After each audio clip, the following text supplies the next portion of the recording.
Salut tout le monde, alors aujourd'hui on va parler d'un film qui s'appelle Chronicle. J'ai 5 minutes pour vous convaincre d'aller le voir dès ce soir. Pourquoi j'ai décidé de vous en parler? Parce que je trouve que le film n'a pas la popularité qu'il mériterait d'avoir.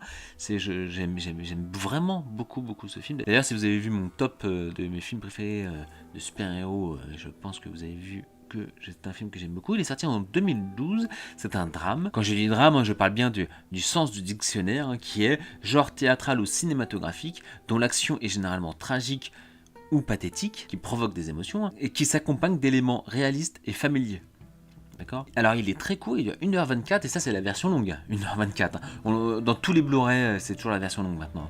Il est tellement court qu'il met directement la version longue. Il a été réalisé par un Josh Trank, alors c'est un jeune réalisateur, c'était l'un de ses premiers longs métrages, et dedans on retrouve Dan DeHaan, Alex Russell et Michael B. Jordan. Lui aussi il était tout jeune, c'était l'un de ses premiers films au cinéma. D'ailleurs on voit que depuis il a pris de la masse musculaire hein, avec Black Panther et surtout Creed. Alors mon but bien sûr n'est pas de vous raconter ce qui se passe dans le film, parce que mon but c'est justement que vous alliez le voir après m'avoir écouté. Donc je vais essayer de pas trop spoiler, en tout cas de me concentrer notamment surtout sur le début du film pour pas en dire trop, hein, d'accord. Alors c'est l'histoire de trois adolescents. Les trois sont un petit peu, oui, un peu stéréotypés, hein. On a justement celui qui est joué par Michael B. Jordan, qui est le gars très populaire, très impliqué dans son bahut. Il voudrait être même élu. Alors je sais plus pour quel poste exactement, mais il fait des élections, il va voir ses camarades. C'est vraiment quelqu'un qui est très extraverti, qui est apprécié, hein, qui a vraiment du bagou, d'accord. Ensuite on a le deuxième personnage qui lui joue un peu plus l'adolescent. Presque rebelle, en tout cas qui pareil, hein, qui est assez populaire, mais lui plus parce qu'il va sécher les cours, parce qu'il va faire la fête, parce qu'il a une grosse voiture, etc. Et on a son cousin qui lui, donc Andrew, qui est le personnage. Les trois sont principaux, mais Andrew est un peu plus principal et qui lui est plus introverti.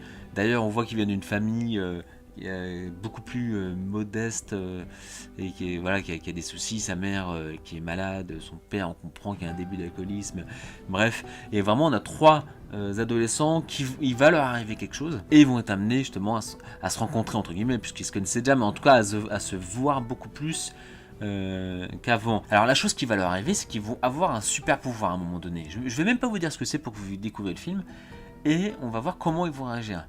Et c'est pas un film de super-héros. Justement, c'est ça que j'ai bien aimé dans ce film, c'est que je trouve qu'il a essayé d'être traité de manière réaliste. Dans la vraie vie, si d'un coup vous vous mettez à voler dans le ciel, par exemple, ou je sais pas moi, à tirer des rayons par les yeux, je sais pas, ou à courir très vite, c'est pas pour ça que du jour au lendemain vous allez vous transformer en super-héros, etc. Ok, à mettre un slip au-dessus de votre, de votre jogging et aller sauver les gens. D'accord. Et donc du coup, le film raconte ça en fait. C'est de manière réaliste, alors ça reste un film, que vont faire ces trois adolescents avec des pouvoirs. D'ailleurs, le film a été réalisé comme s'il était filmé à travers une caméra au point. Tout le film. Alors il y en a qui aiment pas trop ça, un petit peu comme Blair Witch. D'accord, il y en a certains qui disent ça fait tourner la tête.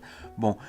Et ça vraiment renforce le côté l'immersion réaliste. Puisque du coup, on n'a pas une image qui est super belle, super bien traitée. On a l'impression vraiment que c'est filmé au point, enfin, avec les petites caméras, le petit caméscope de famille.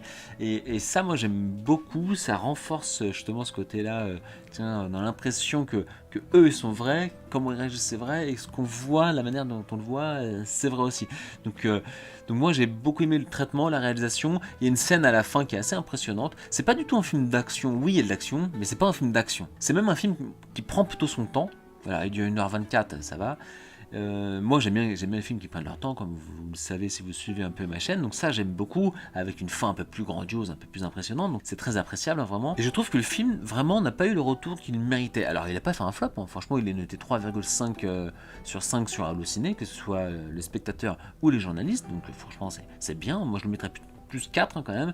C'est pas un film parfait hein, monsieur, mais je le mettrais plus 4. Il a coûté 12 millions de dollars, donc franchement c'est quasiment rien, et il a remporté 120 millions de dollars. Alors oui, le ratio est énorme, x10, mais je trouve que franchement, au vu de la qualité du film, et quand on voit que des blockbusters font facilement 500 millions, 1 milliard pour certains, je trouve que lui méritait quand même plus que 120 millions. En France, il a fait 1 million d'entrées, vous voyez, c'est très bien, mais quand on voit qu'il y a d'autres films qui font facilement 2-3 millions, je pense que lui, il aurait mérité un peu plus qu'un million quand même. Alors par contre, il n'est pas disponible sur Netflix, sur Prime Video, sur Disney+, ça appartient pas à Disney. Il est accessible uniquement en Blu-ray. J'ai regardé, franchement, vous pouvez le trouver à maximum 10 €, la version longue, un peu partout. Donc franchement, vous pouvez le trouver facilement. Je vous conseille de le voir et limite de venir en parler dans les commentaires, voir si j'en fais trop ou pas.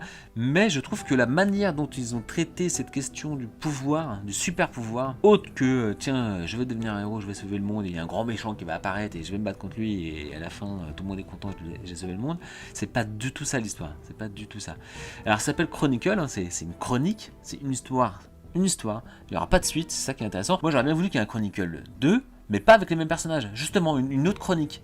En fait, pareil avec un concept, des gens, monsieur, madame, tout le monde, il leur arrive un truc, qu'est-ce qui se passe, on les observe et une histoire se déclenche. J'aurais beaucoup apprécié vraiment une suite de ce genre-là, parce que vraiment, que ça devienne des chroniques comme ça, avec à chaque fois un thème à traiter avant de passer à un autre. Bon, vous voyez, c'était très court, je voulais pas vous en dire trop en fait, je voulais vous en dire juste assez pour susciter votre curiosité et essayer d'aller le voir, mais pas assez pour justement vous raconter tout, puis finalement ça sert à rien de le regarder quoi.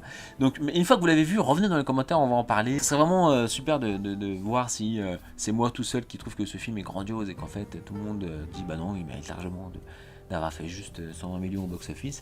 Et voilà, donc n'hésitez pas à venir commenter. Si vous l'avez déjà vu, dites-moi dans les commentaires ce que vous en pensez. On pourra un petit peu débattre de tout ça. Allez, je vous souhaite une bonne soirée, à bientôt.